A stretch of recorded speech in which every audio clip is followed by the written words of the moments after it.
So you start off in this classroom and watch a funny little cutscene where Peter's pulling his usual antics. The usual, I'm sorry. You guys already know how Peter is. But the main thing you notice is how bland the game's art style is. There's no flavor, no life, just a stale, artificial, plasticky look. Some of the older Spider-Man games had style, aura, vibes, but this just feels very sterile. But things quickly pick up steam, and you're taken aback by the scale when you're fighting Sandman. You fight his brain-dead NPCs, and it's fun for only about a minute. You're just spamming the square button constantly and watching the same attack animations over and over. There are constant waves of dumbfuck goons during this introductory sequence, so you try to jump around and shit and do whatever you can to artificially add variety, but your attempts are futile. You tell yourself to relax. The game just started. Of course you're gonna have limited abilities, you idiot. You press triangle and pop out your web wings, and it's fun and everything, but it makes this weird noise that doesn't make any sense. And then you already know what happens next. You beat Sandman with Miles, and little do you know, you've already played through the best part of the game. That's right.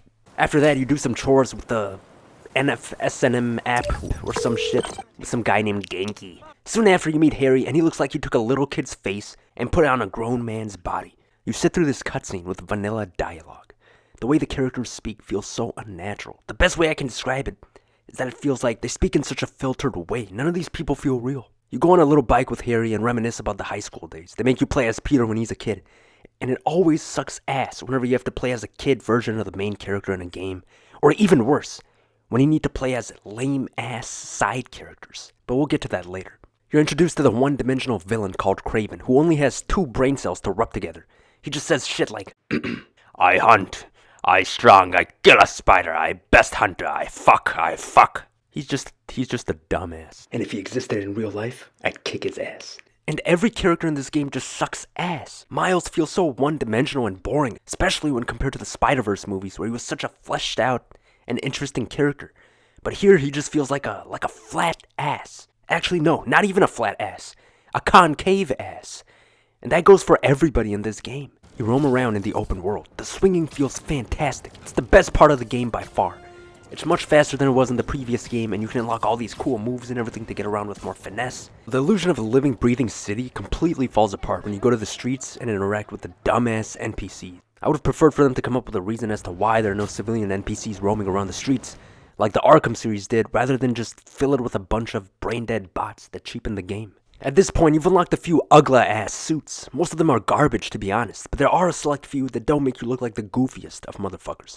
A lot of good suits from the first game are missing for some reason, and they're replaced with what I like to call ass suits. You're ugly, you're disgusting, I'm gonna kill you, give me $200. And now that you've unlocked a couple of upgrades, the combat's better than it was at the start of the game, but it still feels very repetitive. You're watching the same animations over and over.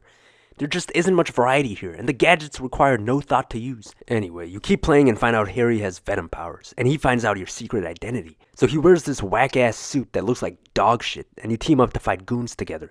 Dude looks like a walking, talking turd. This shit is ridiculous. At this point in the game, I'm skipping cutscenes, man. The only thing keeping me going is my anticipation for the black suit. There's an air of mystery around it. What epic moment will happen in the story that'll lead you to getting the suit? What new abilities will you have? How will the tendrils factor into the combat? How cool will switching back and forth from your normal suit to the black suit look? You have all these hopes for the black suit, but little do you know, none of them will be met. You play as Miles and meet Mr. Negative, aka one of Spider-Man's dog shittiest villains. Every time you meet him, the entire visual field gets fucked into this mess, and you just fight waves and waves of goons. Same thing goes for Mysterio's missions. It was such a wasted opportunity to try something creative. They could have done something new and interesting, like Arkham Asylum did with the Scarecrow missions. But you just fight waves and waves of enemies in these ugly arenas. One of the more exciting parts of the game was when you're chasing Black Cat and you're hopping through these holes, but it only happens during the scripted sequence. It would have been really nice if they had some of these holes throughout the city during free roam, so you could use them to fast travel, or if they did something else to take advantage of them, to spice this shit up and add some flair, some pizzazz, aura, breathe some life, and add something unique to this game. The music is generic as well. You don't even notice it. Ultimate Spider-Man had such amazing music, style, aura, art, vibes, and atmosphere. But here, there's just nothing, man, nothing.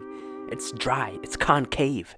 Even the Nintendo goddamn DS Spider-Man 2 game had hard-hitting music.